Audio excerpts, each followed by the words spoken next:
Have you ever felt like you don't know what you're doing?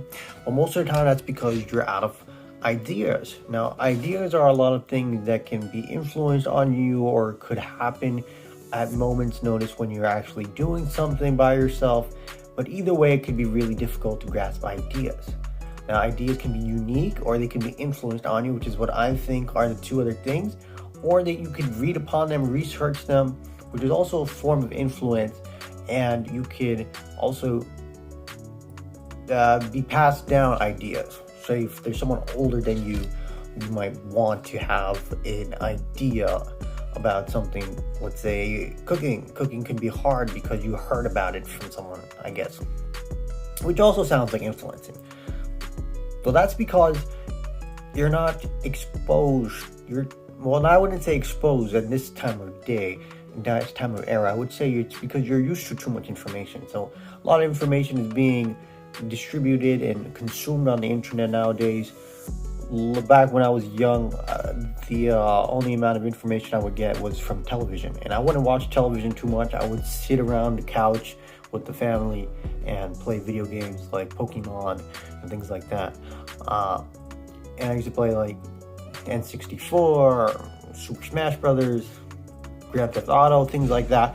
Things that wouldn't make sense, but I wasn't really much of a studier. So if you're having an issue getting ideas from somewhere, it's not because you're not really exposed to too much information. It's because you're sort of being influenced in a way that you're not supposed to. Competition. So there's other people who are interested in the same topic of interest and are interested in not letting you become successful in turn for their success to be more prevalent. Now, if you have yourself constantly studying, hoping for the best material to be consumed, let's say that you're reading a book to be a part of a bigger group such as a book club, that's okay. You guys all mutually agree to be a part of a book club. But if you're reading something for academic purposes, for like a job, there's a lot of competition behind that, and you have to stay on top of your focusing and your consumption of materials. So if you're not consuming the materials, you're not able to do enough to make sure that you stand out from the crowd in an academic sense. And you work hard through the competition and hope for the best through everything that's gone and done through. Because when you really get to the down and dirty, you're going to pass these on to someone who's younger than you. Now, if someone's older than you and they're passing down an idea, I suggest you really take into account of what you were doing before you were passed down that idea. So oftentimes you might really run into a lot of conundrums, a lot of problems that the same person who had gone down has passed down onto you. And it's not going to be fun, it's not going to be great, but that's just the cold reality of it. Oftentimes you might get the best side of your experience because you were actively listening and you were paying attention to what was going on when he was telling you or she was telling you that story of when they were going through. There's been a lot of wondering of what to do when you don't have any ideas. Let's say you're stuck on your bed and there's a lot of political turmoil going on, having you seized up in a single location in your room. You go outside, you go out for a walk, and everyone's talking about the same thing, and it's not really going anywhere. At this point, you found yourself in a politically bad position and you want to get out of that situation and free your mind. However, if you are really experienced, let's say you're a little bit older, and you sort of understand that sooner or later that politically bad side of the politics that's been affecting you and people are figuring out what to do, it's going to turn over and it's going to come back to haunt you once you get out of the whole situation. So it's not really going to haunt you, but it's going to come back and it's going to remind you that people have spent quite a bit of time trying to figure out what to do about a political situation. So right now we're talking about the Israel-Gaza situation. No one knows what to do about it, but people are talking about it all the time. It's what's going on. People are looking at what the U.S. is doing. People are looking at what China is doing. People are looking at what India is doing, what Africa is doing, what Latin America is doing about it. People don't know what's going on, but right now it's really annoying. So if you run out of ideas in this sort of time, feel free to play some video games. Video games are really active. It's 45 minutes, say it's 10 minutes you play League of Legends, you play Call of Duty, Halo or something, Fortnite, those games are really good for you. Feel free to explore video games as a side alternative, or either that, or you could spend time in the academic sector studying at this time, like most college students are, utilizing their time appropriately. And then at the end of the whole political dilemma, there's a change in politics that they have to adjust to. Now, if you don't want to study or you don't want to play video games, you can always get into stocks or the whole e-commerce or business market of marketing. Now, if you spend time and money marketing something at this particular time, you have a solid conclusion of what you want the direction of your company to go to, because you realize that whatever's going on in Israel and Gaza is going to be beneficial for your company. Although the president or some political advisory has advised you not to take action, take advantage of this whole situation, then you'll probably realize that at the end of the whole political situation, you're probably going to have to realize that he's going to take an action, direction towards it, and it's going to pan out, and everyone's going to be like, oh, this is what happened during the Israel-Gaza conflict, the USA is involved, things like that. But people also rely on the USA being involved in mostly a lot of things for a lot of money. So let's say that the USA is also involved in Canada's dispute with India and Canada. So India and Canada have a dispute over a killing of a separatist movement leader, and the USA is involved. Obviously, the USA is involved with that, and we want to take a political and marketing objective to having a foot towards making profits. The only way we can make profits through that is by choosing a side or being neutral, right? Or having company members or employees choose both sides. That way you get multiple perspectives and things like that. But either way, if you want to do that, you can do that too. But be aware that a lot of this whole bullshit is going to be fucking flipping around, and then the government's going to decide what to do about it, or these political leaders are going to decide what to do about it.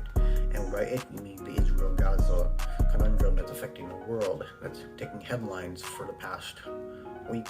There's also the Russian-Ukraine war, which America's interest has really interested in Ukraine, and not really has taken the opinion of Russia, which I find quite uncharacteristic of the United States. I thought that they would take multiple positions on the Russia-Ukraine war, but they didn't. Now we are here stuck with choosing sides, but we should remain diligent in studies and marketing objectives to be able to make money, because at the end of the day, the farmer gets the spice from the farm and sells it to the European. Today, it's about everyone. The farmer gets the spice and sells it to everyone. Except they have farms all around the world, which we never talked about, but it doesn't really matter because we all know where those spices came from. Sometimes you hear a lot of politics or political leaders or politicians talk about getting in contact with them and voting. Well, if you have any problem with your neighborhood, you might as well contact them now that you have the internet, and have them shove it up their ass.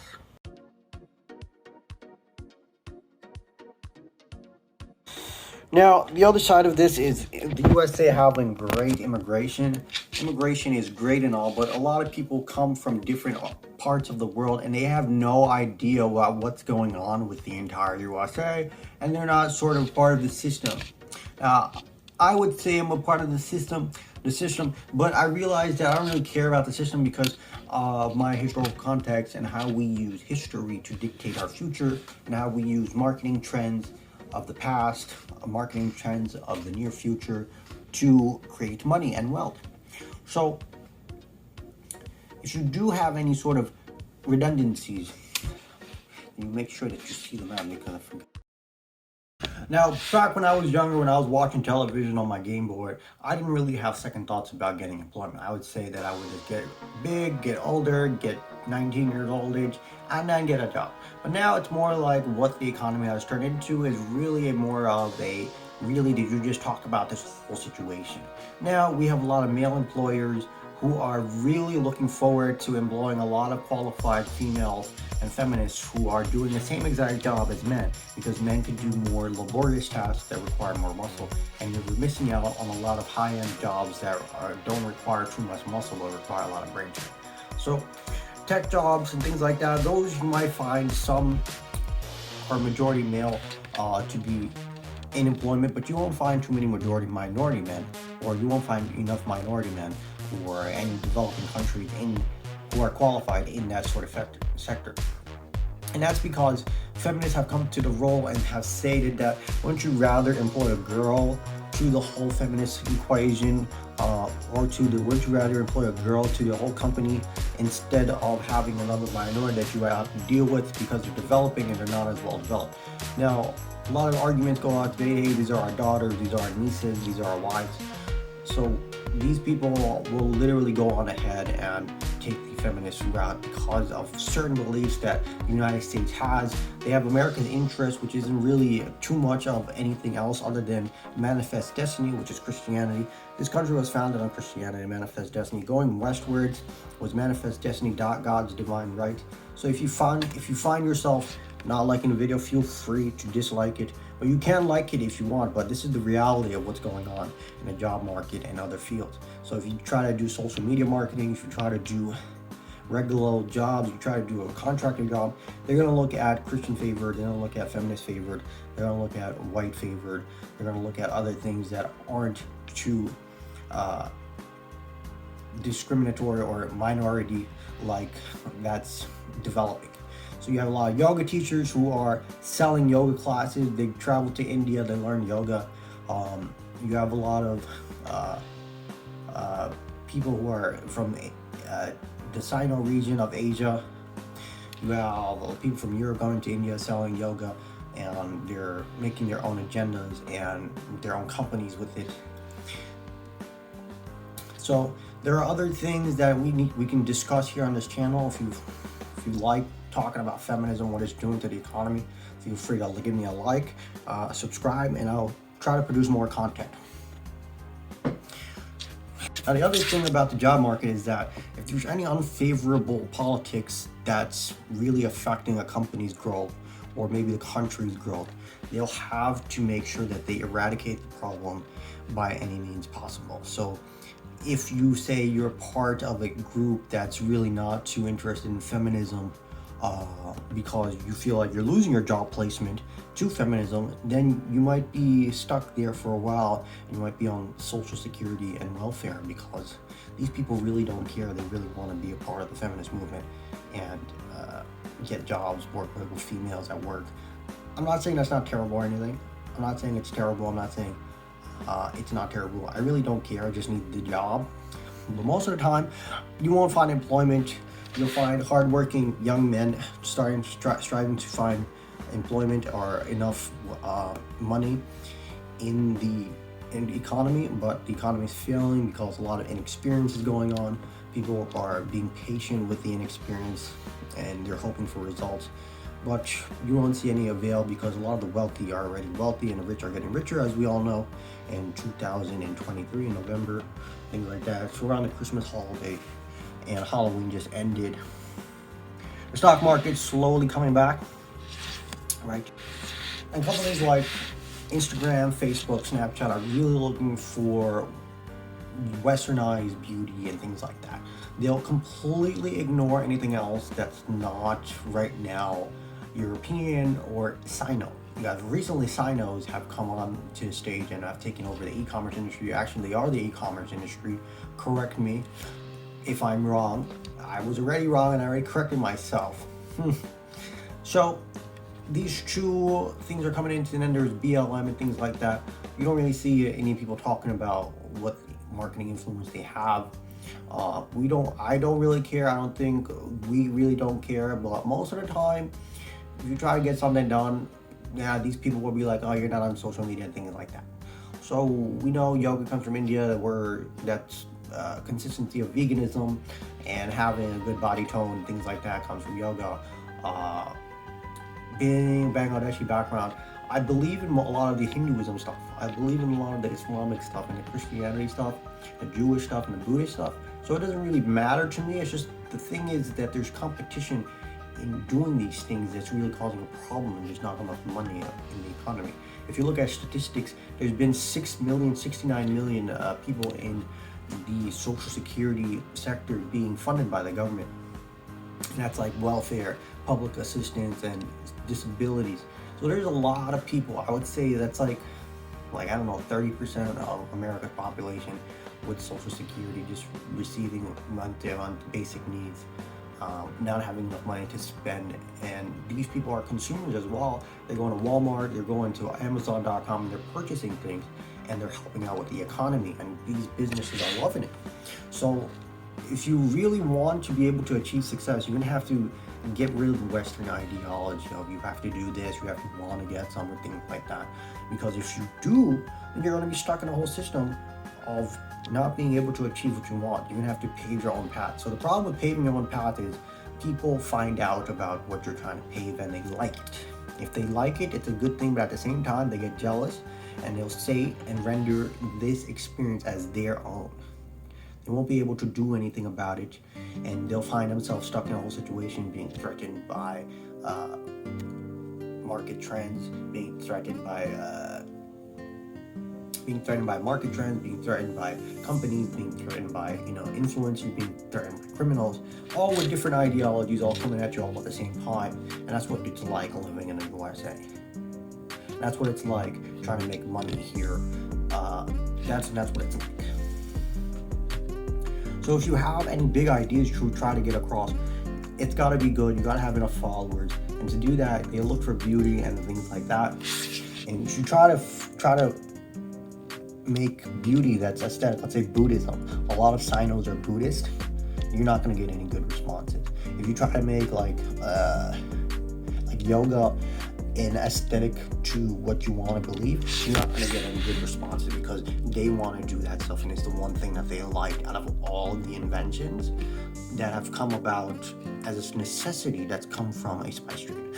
So if you think about it, a lot of these things have historical context. Let's say for when she did it or when he did it. If it comes down to when she did it, you're not allowed to say anything here in the United States of America, which is a big problem, because if she said something, then it has to be the way. But a lot of these men here, they just want to give them because they're wealthy. So that's about the 70% of the population here in the USA. They're wealthy, they have jobs, they have a say in what goes around. They're not on social security or welfare or things like that, receiving public assistance, government, and they're not voting. So they're voting for things like that. So then there's voting. People vote for things. They want something for their lives, to make their lives better. If you look at the current houses and seats of the Republic and the Congress, it's mostly biased. A lot of these laws are biased. The few Africans that are out there, people don't want to be a part of the African system in the United States of America, because a lot of crime is behind it. You could get incarcerated. I'm sure countries like Latin America and things like that understand the African system, them rebelling and systematically rebelling the white supremacy or white system of democracy here in the USA. But at least know whatever the fuck I'm supposed to say. It's about money, it's about commerce, it's about trade, and making sure that we have something fair and equal to trade on. Then there's the conversation of Forex, how you can use Forex to make money. You can trade money in different countries and earn a profit, and you can see how the US dollar is really outweighing a lot of these countries when it's practically the same thing. Fortunately, there are powerful countries who have great influence because of these ideas and beliefs that will help get rid of any false hopes that you might have. Now, some people might think of this as entertainment. A lot of people are arrogant and they say that, hey, this is really funny that this country is doing this, but we don't know, or I don't know what to think about it, because I'm more like, this is just about money. It's just paying for rent. If you're a renter, paying for electric bills and taxes if you're a homeowner, food and water and things like that. But people try to make rich things like that, and if you have problems with people and feminists are in your face and you're taking away your jobs, and I'm not really sure what to tell you, because I also don't know what to do about feminists taking my job. Before, they were complaining about how Mexicans were taking jobs and things like that. I mean, it's been a turn of the decade, but now it's really difficult to find a job, because they'll find someone qualified. Who knows, they might even find someone who might be under the table at the job interview, or somewhere down the road at the job force, who have similar American ideologies that are easier to conversate or coerce. Conversate is from big small, you see? There's also that BLM movement that's really influential, that's going around it, really making a dent into American cultures and Europeans because of this whole bullshit that they come up with a facade to their problems. But at the end, it doesn't make any sense because it's just about gold, which is currency at this point. Which is why it's important to realize that if things were a lot easier and you were able to access information at the touch of a finger, let's say instead of going to the farm all the way and back, or going back to that notebook that's hardcover or that scroll that's in your house, yes, it would be pretty good if you were. This would be the best solution to be able to do. Well, this is sort of the generation or the sort of the era where that's coming on about. You're able to access information at the touch of a finger. I remember, or ancestrally, if you think about what the spice trade was, that people were farmers, people were kings. Farmers had spice, and they were supplying the spice trade.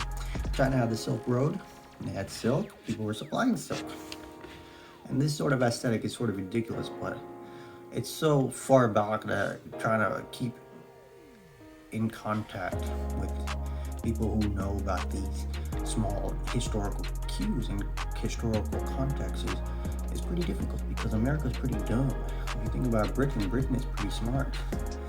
Europe is okay, but I mean, they do speak bilingual languages, but they're not really that inventive. So we're talking about a lot of shit. We talk a lot more about that now. Now, Europe is this other sort of sector, this whole group of people that sort of come on about being a part of the equation because of the Silk Road and the spice trade as was going on. And the Middle East is that in between, trade posts in between Europe and Middle East. Turkey is part of the Ottoman Empire, or was the Ottoman Empire, I suppose. These massive amounts of people have been in existence before Christ and things like that. That's why these people have been ancestrally different and resourceful.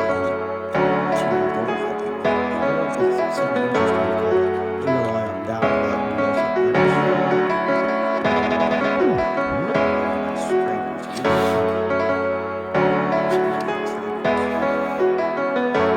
anyway, there's a lot of gypsies and things like that. Ottoman Empire is bad.